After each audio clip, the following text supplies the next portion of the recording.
दोस्तों नमस्कार, आप देख रहे हैं न्यूज़ दूत और मैं हूं आपका दूत सुधीर उपाध्याय।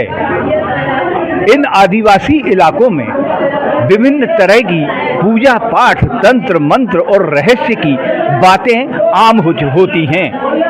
आज नागपंचमी में है तो बताया यह जाता है कि नागपंचमी के दिन विशेषकर मछुआ समुदाय के लोग पटा बिठालते हैं। पटा बिठालना यानी नाग देवता की पूजा करना।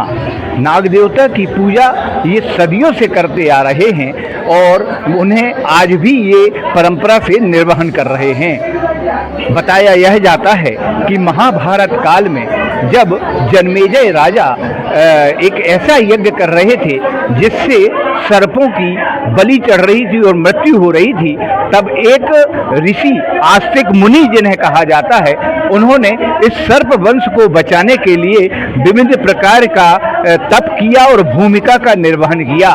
तब से आस्तिक मुनि की आन के आधार पर यह पर्व जो है विशेषकर नाग देवता की पूजा एवं उनका भाव आना और जिसे पटा बिठालना कहते हैं, तब से बदस्तूर जारी है।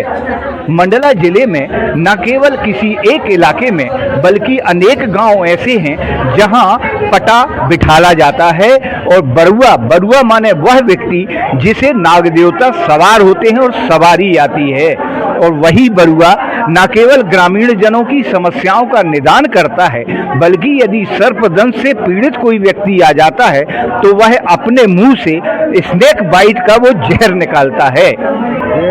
कवि जी, ऐसा है कि हमारे यहाँ 3 पीढ़ियों से ये प्रथा चलती है। नागपंचमी के दिन हम लोग पटा बिठालते हैं और भोलेनाथ की सेवा करते हैं, हाथी बाबा की सेवा करते हैं और मतलब भाव भी आते हैं।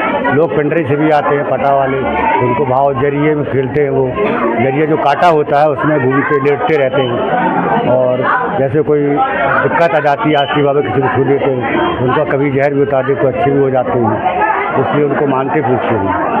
इसमें कोई गीत भी पढ़ते हैं? हाँ, बहुत गीत पढ़ते हैं इसमें। कोई अखाड़ी पढ़ते? हाँ, अखाड़ी भी पढ़ते हैं, गीत भी पढ़ते हैं। अभी अखाड़ी पढ़ सकते हैं जो है पटा लगा करके और फिर सब लोग इकट्ठा होते हैं तो उसी समय में जो मंत्र पढ़ा जाता है वो मंत्र के द्वारा जो है नाग देवता जो है सवारी में आते हैं। और उसमें जो है जो कोई किसी को यदि कार्ड, किसी को नाग देवता या किसी को कार्ड भी दिया है, मान लो की बात, तो उसका जहर यहाँ पर निकाल लिया जाता है तुरंत। ये होता है और बाकी इसके बाद जो है लास्ट में पूजा अर्चना होने के बाद में समाप्ति कर दी जाती है शाम। यद्यपि विज्ञान इसे नहीं मानता है, लेकिन यह परंपरा सदियों से इस इलाके में आज भी जीवंत बनी हुई है।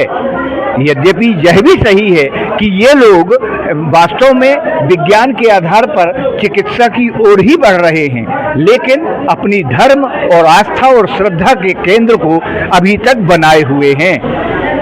आज के लिए बस इतना ही। देखते रहिए न्यूज़ दूत।